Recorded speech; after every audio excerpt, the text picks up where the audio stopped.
croyaient que tu étais un garçon. Donc du coup, je leur ai expliqué que j'étais une fille, que j'étais née dans un corps de petit garçon, mais je voulais être une fille. C'est comme si plus personne ne savait qu'avant j'étais un garçon.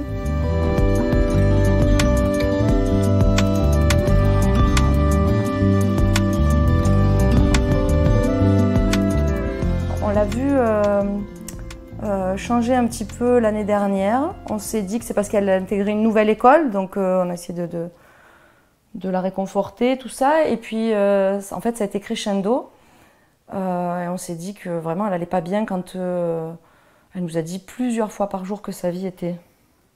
Comment tu disais, tu te rappelles? Nul. Nul. Nul, nul, nul. Et puis on ne comprenait pas, ça ressemblait à des crises d'ado, mais à 7 ans, c'était un petit peu interpellant. Et puis ça empirait encore avec des idées suicidaires, des phrases à tire-larigot de « ma vie est tellement nulle que je préférerais mourir ». Donc une fois, deux fois, trois fois, donc on s'est beaucoup interrogé. Et puis avec un travail de discussion, de conseils auprès de mes consoeurs qui sont psychologues, on a pu faire en sorte qu'un soir, ça sorte, quoi.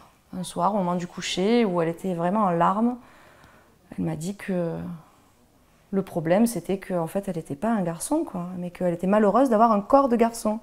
Et que c'était la honte, et que voilà, elle était dans un mal-être énorme. À la maison, elle a pu exploser et demander des habits plus féminins, d'abord en empruntant ceux de sa sœur qui étaient un peu trop grands. Déjà avant la rentrée de février, on a été faire les courses pour qu'elle ait des habits androgynes pour l'école, mais finalement, elle n'a pas souhaité les porter. Et puis androgyne, ça lui va de temps en temps, mais maintenant elle mixe avec des habits qui sont clairement féminins. Alors la maîtresse, le jour de la rentrée, on lui a expliqué que Lily venait de nous faire une révélation 10 jours plus tôt, que pour l'instant on était dans la recherche, dans le questionnement, et qu'elle ne soit pas étonnée si, donc on prononce encore l'ancien prénom, venait lui parler de ce sujet-là, et que c'est elle qui avait souhaité qu'on lui en parle. L'inspectrice a été claire et elle a dit, dans l'état actuel de nos connaissances, il est hors de question que Lily aille à l'école en tant que Lily. Donc on a dit, nous, on ne peut pas la museler.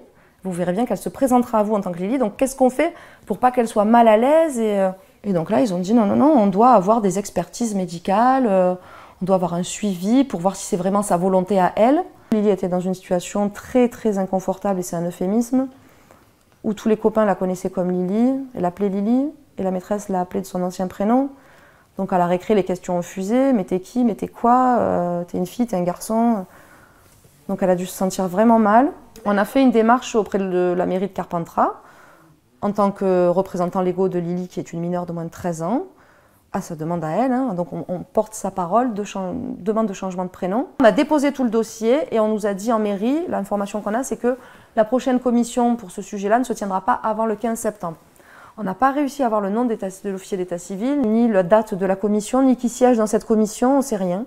Si l'officier d'état civil refusait, ce serait le dossier, il l'enverrait directement au procureur lui-même, c'est la procédure habituelle.